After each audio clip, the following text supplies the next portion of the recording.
தமிழர்களுக்கு வெட்கம் இல்லை, தமிழர்கள் முட்டாள்கள், தமிழ்நாட்டினுடைய தொல் அடையாளங்களை அழித்து ஒழிக்க வேண்டும். இல்ல நம்மளெல்லாம் பார்த்தா இந்த சங்கி கும்பலுக்கு எப்படி தெரியுதுன்னு எனக்கு புரியலைங்க. ஒரு கோபம் வர மாட்டேங்குது. நம்ம வரலாற்றை காணாமாக்க நினைக்கும் போது, நம்ம வரலாற்றை முடிச்சு விட நினைக்கும் போது, அதிகாரத்தை பயன்படுத்தி நம்ம அடையாளங்களை ஒழிக்க நினைக்கும் போது நம்ம வேடிக்கை பார்க்கிறோமே. ஆய்வு செய்தது அமர்நாத் ராமகிருஷ்ணன், அறிக்கை வெளியிட சொல்றது ஸ்ரீராம. என்ன நடக்குதுங்க? எல்லாத்தையும் வேடிக்கை பார்த்துட்டு உட்கார்ந்துருக்க போறோமா? எடப்பாடி மாதிரி கூனி குறுகி முதுகெலும்பு வளைஞ்சு காலில் விழ போறோமா?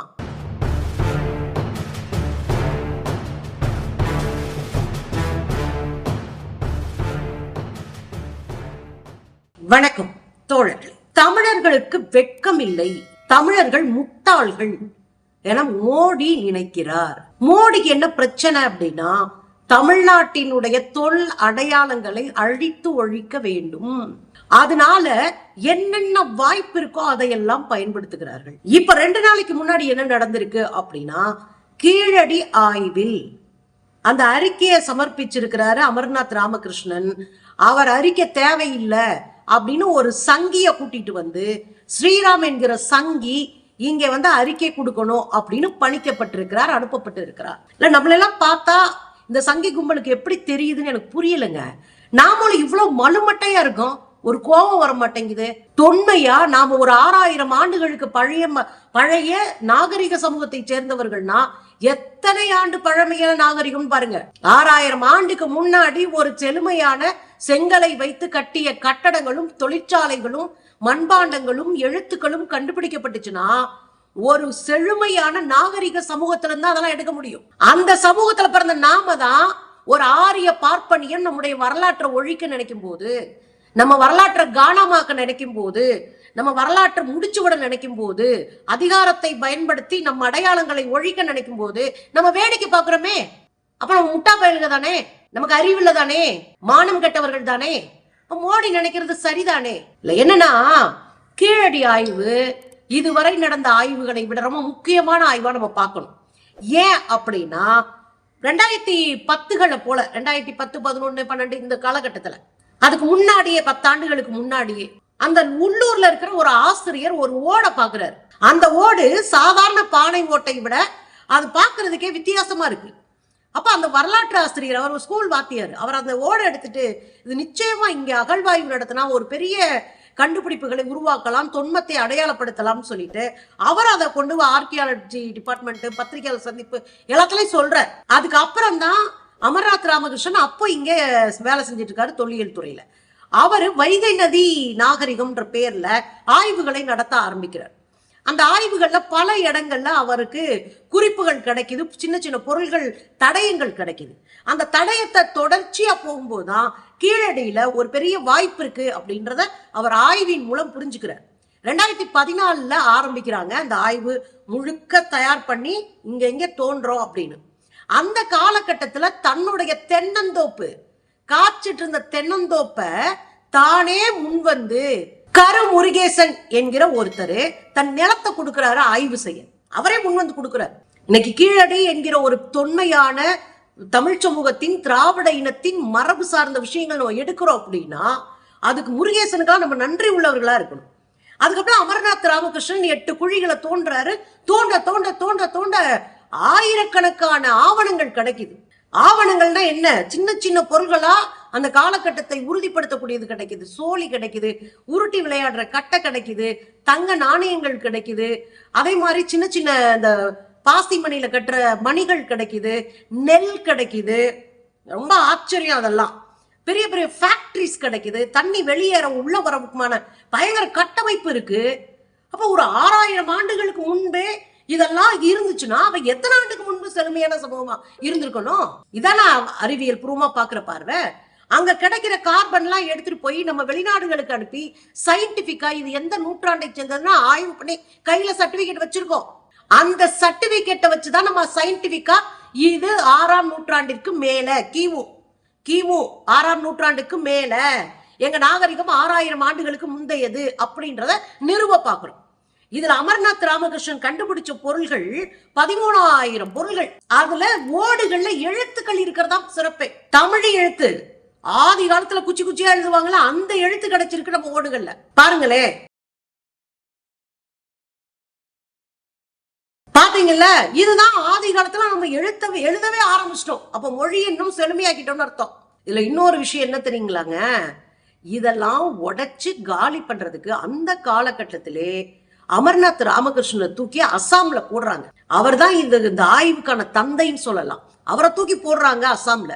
இங்க ஸ்ரீராம் ஒரு பீஸ போடுறாங்க. அவர் அப்படி டிப்பிக்கல் சங்கி. அந்த ஆள் என்ன பண்றான், வடக்க 4 குழியை தோண்டி போட்டு அதுல ஒண்ணுமே கிடைக்கல அப்படின்னு தோண்ட வேண்டிய இடத்தை தோண்டாம ஒரு ஆய்வறிக்கை எழுதி கொடுத்துட்டு போயிடாரு. இங்க எதுவுமே கிடைக்கல, இங்க போய் தொல்லியல் ஆய்வு செய்ய வேண்டிய அவசியம் இல்லைன்னு. உடனே இந்த அமர்நாத் ராமகிருஷ்ணன், தமிழ் சமூகம் மறக்க கூடாத ஒரு பேர் அமர்நாத் ராமகிருஷ்ணன், ஞாபகம் வைங்க. இவர் கோர்ட்டுக்கு போறார். ஆய்வு நடந்த இடத்துல நீங்க பாதையில தூக்கி இப்படி போட்டிருக்கீங்க, கோர்ட்டுக்கு போறார்.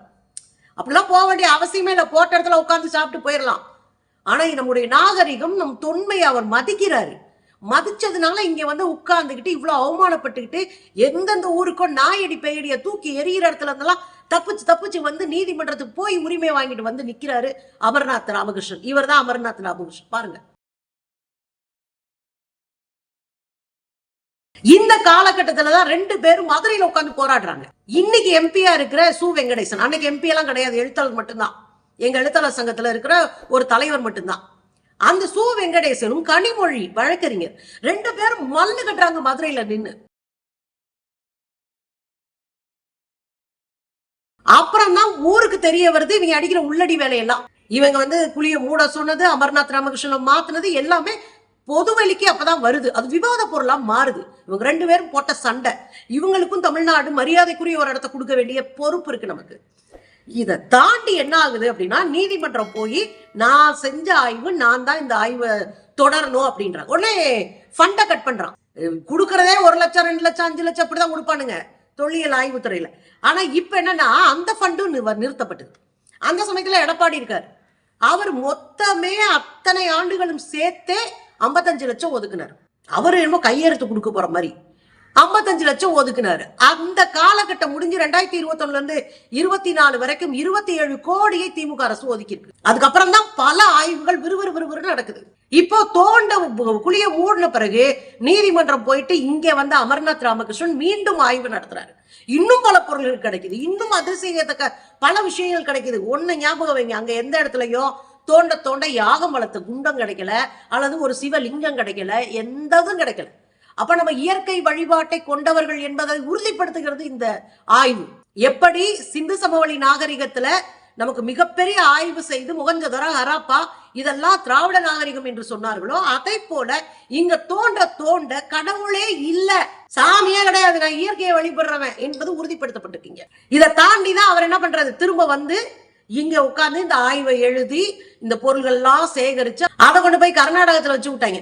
அதை பூரா போட்டு தேடி கண்டுபிடிச்சு அதை உட்கார்ந்து எழுதி ஒழுங்குபடுத்தி மேப்பை போட்டு வரைஞ்சு அறிவியலா நம்ம எடுத்த ஆய்வுகள் எல்லாத்தையும் வச்சு ஒரு ப்ரப்போசல் அனுப்பிட்டாரு. ஒரு ஆய்வையே அறிக்கையை அனுப்பிட்டாரு. இந்த ஆய்வறிக்கையை அவங்க பைக்குள்ள வச்சுக்கிட்டு வெளியிடவே இல்லை. அதுக்கப்புறம் திரும்ப இந்த அமர்நாத் ராமகிருஷ்ணன் நீதிமன்றம் போறாரு. போய் 11 மாசத்துல ஆய்வறிக்கையை வெளியிடுவோன்றாரு. அதுக்கப்புறமும் வெளியிடல. அங்க பார்லிமெண்ட்ல சு வெங்கடேசன் உட்பட தமிழ்நாட்டினுடைய எம்பிக்கள் இது குறித்து கேள்வி எழுப்புறாங்க. யாருமே பதிலே கிடையாது, சீக்கிரம் வெளியிட்டுருவோன்றாங்க. அதுக்கப்புறம் திரும்பியும் நெருக்கடி கொடுத்தோடனே இந்த ஆய்வறிக்கையில அறிவியல் பூர்வமான தரவுகள் இல்லைன்றான். தரவுகள் இல்லையா, அறிவியல் பூர்வம் இல்லையா? அப்ப வெளிநாட்டுல அனுப்பி நம்ம வாங்கினதெல்லாம் அறிவியல் பூர்வம் இல்லையா? நீங்க சங்கி பயிலுக்கு வேற என்ன அறிவியல் வச்சிருக்கீங்க? மாட்டு மூத்திரத்துக்குள்ள என்ன இருக்குன்னு ஆய்வு பண்ணுவீங்க. காயத்ரி மந்திரத்தை ஓதுனோம்னா நோய் போகுமான்றீங்க. இந்த முட்டா பயிலுக்கு நமக்கு வந்து அறிவுரை சொல்லலாமா? கோபமா வருதுங்க. நம்மள நினைச்சுதான் எனக்கு ரொம்ப கோபமே. மண்ணு மாதிரி உட்கார்ந்து இருக்கோம்ல நம்ம. இதுக்கு இடையில நீங்க பாத்தீங்கன்னா ஆய்வறிக்கை நீங்க திருத்தி எழுதுங்க, மாத்தி எழுதுங்க, அதோட வந்து அறிவியல் பூர்வமா. என்ன அறிவியல் பூர்வமா? ஒரு ஆய்வாளன் தான் அதெல்லாம் தீர்மானிக்கணும். அவங்க தகுந்த சான்று ஆதாரங்களை கொடுத்திருக்காங்க. ஆய்வாளருக்கு கேட்டு நீ அறிவியல்னா நீ என்ன பெரிய ஆளா? அந்த மினிஸ்டர் என்ன பெரிய ஆளா? அவருக்கு ஆனாவன தெரியுமா? தொல்லியல் குறித்து, தொல்லியல் துறையில் நடக்கிற அறிவு சார்ந்த விஷயங்கள் குறித்து தெரியுமா? இவர் ஒரு இயக்குனர். யாரு இயக்குனரா இருந்தவர். பல இடங்களை தூக்கி அடிக்கிறாங்க. கோவா போறான், இங்க போறான், டெல்லி போறான், அம்பிட்டு இடத்துக்கும் போயோ மல்லு கட்டி வந்து இங்க இந்த ஆய்வறிக்கை தயார் பண்ணிருக்காரு அமர்நாத் ராமகிருஷ்ணன். இப்போ இதெல்லாம் செஞ்ச ஆய்வறிக்கை கொடுத்த பிறகு ஆய்வறிக்கையை திருத்த சொல்லும் போது அமர்நாத் ராமகிருஷ்ணன் மிரட்டுறாங்க. என்ன சொல்லி மிரட்டுறாங்க தெரியுமா? இங்க பாருங்க, நீங்க இந்த ஆய்வறிக்கையை எப்படி கொடுக்கணும் தெரியுமா? 500க்கு கீழே, அதாவது கிமு 5ஆம் நூற்றாண்டுக்கு உள்ள போடுங்க அப்படின்றான்.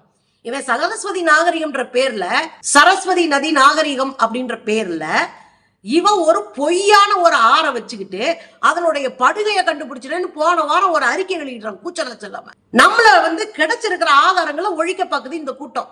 இந்த ஸ்ரீராம் என்கிற முதல்ல குழியை தோண்டிவிட்டு ஒண்ணும் கிடைக்கலன்னு போனால அந்த கூட்டு அறிக்கை சமர்ப்பிக்க சொல்றாங்க. ஆய்வு செய்தது அமர்நாத் ராமகிருஷ்ணன், அறிக்கை வெளியிட சொல்றது ஸ்ரீராம. என்ன நடக்குதுங்க? எல்லாத்தையும் வேடிக்கை பார்த்துட்டு உட்காந்துருக்க போறோமா? எடப்பாடி மாதிரி கூனி குறுகி முதுகெலும்பு வளைஞ்சு காலில் விழ போறோமா? நம்ம தான் ஒரு மண்ணுக்கு லாய்க்கல. நம்ம மூதாதிங்க ஒரு எவ்வளவு செழுமையான வாழ்க்கை வாழ்ந்திருக்கிறாங்க. அதை காப்பாற்ற வேணாமா? கொஞ்சமா அது கோவப்படுங்க. நம்மள முட்டாளா நினைச்சிட்டு இருக்க ஒரு கூட்டம்.